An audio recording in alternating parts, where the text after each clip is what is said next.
Okay, so you know how sometimes it feels like all this academic research, it's like, it's just professors talking to each other, Right. like in their own little world. Yeah.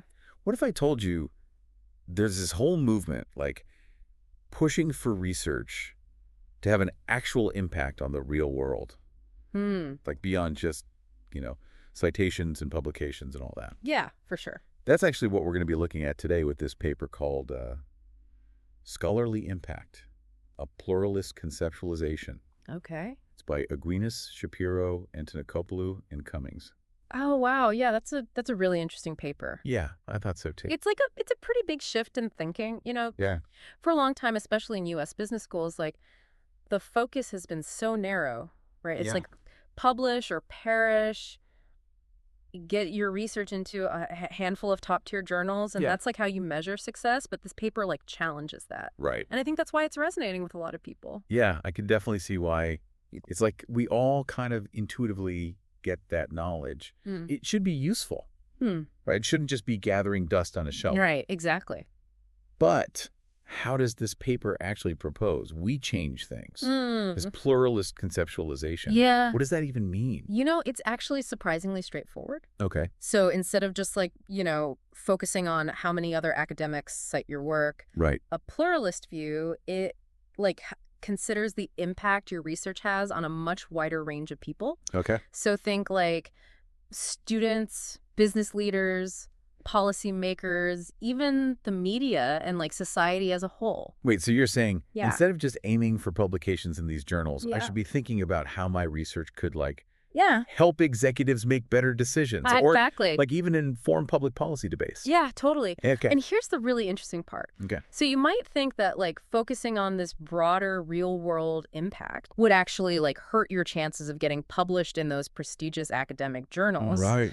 But research actually shows the opposite. Really? Yeah. So highly cited scholars are often the same ones who are actively involved in applying their work, Interesting. doing things like consulting writing for popular audiences, even serving on government advisory boards. Wow, so it's not a either-or situation. Right. It's not like you have to choose. Yeah. You can be a research superstar Yeah. and have real-world influence at the same time. I like that. Yeah. Okay, so It's that kind of like a feedback loop, Yeah. The more you engage with the world outside of academia, the more likely you are to come up with relevant research questions. Okay. To test your ideas in real-world settings and ultimately produce work that is both rigorous Yeah. and impactful.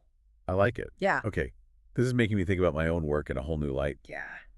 But how do we actually measure impact on all these different groups? You know? That's a good question. The citations obviously don't cut it anymore.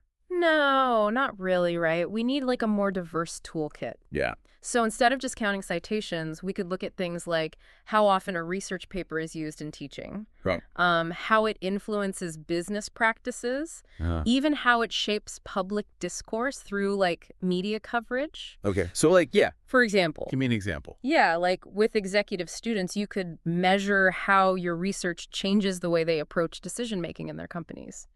Or with policymakers, you might track how your work informs legislation or regulatory decisions. Okay, so it's about being really specific and tailoring the measures to the stakeholder group. It takes more effort, Yeah. but it feels way more meaningful, right? Oh, for sure. It's not just about these arbitrary numbers. Yeah. Yeah. It's about real impact. Totally. And it opens up possibilities for researchers to connect with audiences they might never have even considered before. Yeah, absolutely. I love that. This is all sounding pretty revolutionary. It is. I'm already imagining a future where research isn't stuck in the ivory tower, but instead it's actively shaping the world around us. Yeah, that's a great vision. Right. The future worth striving for. For sure. And I think this paper gives us a roadmap to get there. Yeah. But of course, it's not without its challenges. Right. There are always challenges, right? Yeah, I bet.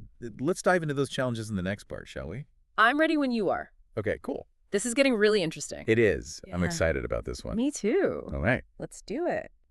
So we've talked about, measuring impact beyond just citations. Yeah, But you're right, it does present some challenges. it is. How do we actually measure it in a way that's meaningful and rigorous? Right. How do we quantify the influence that research has on, say, Yeah. government policy or public opinion. Right, because it's not like counting beans. It's a lot more nuanced. It is. It's hard to pin down. Did this paper offer any solutions for that? It definitely acknowledged that it's a tricky thing to do. Yeah. But they did highlight some promising approaches. Okay. For example, some countries are already incorporating these broader impact measures into how they fund research. Really? Like the UK's Research Excellence Framework. Okay. Or REF. REF. Okay. Yeah. It basically requires researchers to demonstrate the real-world impact of their work alongside traditional metrics like publications. So it's not just theoretical. There are places actually putting this into practice. Exactly, yeah. What kind of things do they consider impact in a system like that? They keep it pretty broad. Okay. Which is actually a good thing. It Yeah. could be any social, economic, or cultural benefit that comes from the research. Right. So, like, if your research leads to a change in law, or helps a company improve its performance, Okay. or even raises public awareness about an important issue, Yeah. that all counts as impact. I like that a lot. It's pretty cool, right? It is. They're basically saying, show us how your research is actually making a difference in the world. That's got to be motivating for researchers. It is. It's very motivating. Yeah. And, it can also attract a more diverse group of people to academic research. Right. Because not everyone is driven by publishing in the most prestigious journals, right? Well, of course. Some people are passionate about tackling specific problems or working directly with communities to create positive change. Right. This approach gives them a way to shine, too. I love that. Yeah. But let's be real. There's always resistance to change. Yeah, for sure. Especially in a system as, entrenched as academia. I imagine some folks are kind of digging in their heels and clinging to the old Absolutely. publish or perish mentality. There will always be pushback. Yeah. But this paper makes a strong argument for why we need to revamp Yeah. how we evaluate and reward researchers. Right. So instead of just incentivizing those, a hit publication. The top tier journals. Yeah, exactly. Yeah. We need to recognize and value the full spectrum of activities that contribute to real-world impact. So things like teaching, mentoring, public engagement, even collaborating with industry or government. I see what you mean. So it's about valuing the process. Yes. As much as the end product. Absolutely. And it creates a more supportive and inclusive environment for researchers. Yeah. To pursue work that matters in whatever form that takes. Right. And it encourages researchers to think beyond their own narrow field and collaborate with people from different disciplines, sectors, backgrounds. Yeah. That's where the really exciting breakthroughs happen. Right. I get that. Yeah. Okay, so we've got this big vision, for a more impactful and engaged research landscape. But practically speaking, where do we even start? Yeah, that's the question, right? What's a first step towards making this a reality? Well, for one thing, we need to change the incentives. So university promotion and tenure committees need to start giving more weight to these broader impact activities. Okay, I see. And it can't just be lip service, Right. It needs to be reflected in how careers are built and rewarded. Makes sense. If you want to change behavior, you got to change the reward structure. Exactly. Yeah. Incentives matter. They do. Yeah. What about those metrics we talked about earlier? Yeah. Can those play a role in all this? Absolutely. Okay. So alt metrics, which track things like online mentions, downloads, and social media shares, can give us really valuable insights into how research is being used and discussed outside of academia. So it's like a window into the real-world ripple effects of a research paper. So it's not just about measuring how many other academics are citing your work, Right. but also how your research is impacting conversations and decision-making in the broader world. Exactly. Yeah. That's powerful. It is. And it can help us identify research that might be flying under the radar of traditional metrics, but is having a significant impact on practice or policy. Okay. It can also give researchers valuable feedback Yeah. about which aspects of their work are resonating with different audiences. I'm starting to see how all these pieces fit together. Yeah. We need to broaden our definition of impact, develop new ways to measure it, Yep. and then change the systems to reward and incentivize a Yes. wider range of activities. Precisely. Okay, It's a multifaceted challenge, it is. but the potential benefits are huge. They are. I'm feeling pretty inspired by all this. Yeah, we too. But I'm sure some listeners out there are wondering Yeah. how all of this applies to them personally. Right. What's the takeaway for someone who's not necessarily a researcher, Yeah. but still wants to make a difference in the world? That's a great question. It is. And it's one we'll explore further Okay. when we come back Okay, cool. for the final part All right, I'm excited. of this deep dive. Okay, so we're back. And we've been talking all about this pluralist conceptualization of impact. Yeah. And I don't know about you, but I'm already thinking about how I approach my own work differently. Yeah, definitely. But I'm sure some people out there are thinking, Right. well, this is all well and good for academics, Right. but what about the rest of us? Right. What about everyone else? How does this apply to me if I'm not a professor? Yeah. I think the beauty of this paper is that it's not just this about changing academia. Right. It's about changing how we think about knowledge. Like, what's it for? Okay. You know, its purpose in society. Yeah. So whether you're a teacher, an entrepreneur, or an artist, Yeah. anyone who's passionate about making a difference, Yeah. this idea of impact, it applies to you. Okay, break that down for us. How can someone who's not in academia apply this pluralist thinking?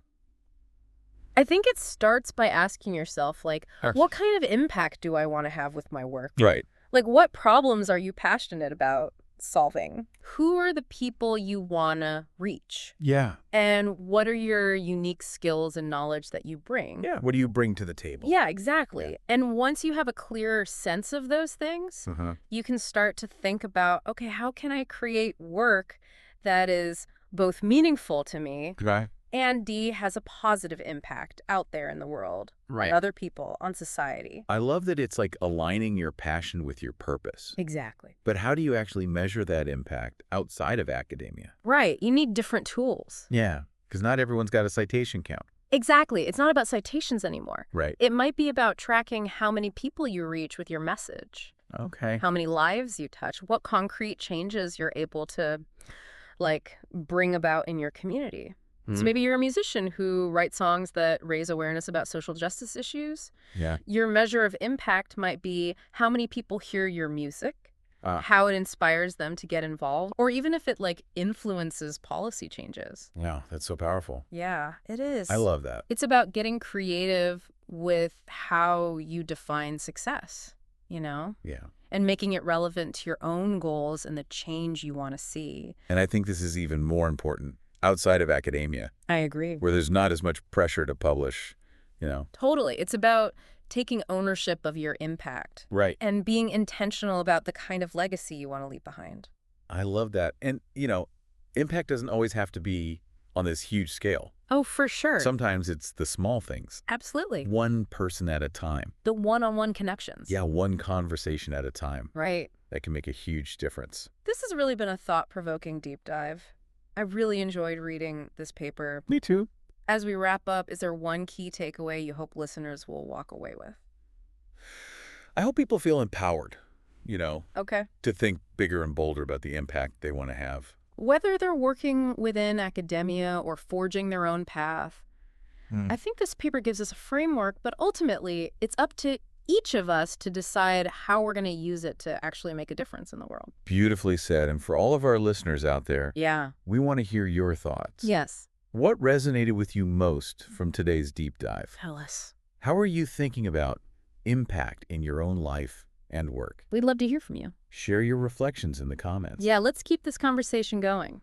Thanks for joining us on this deep dive and Cass.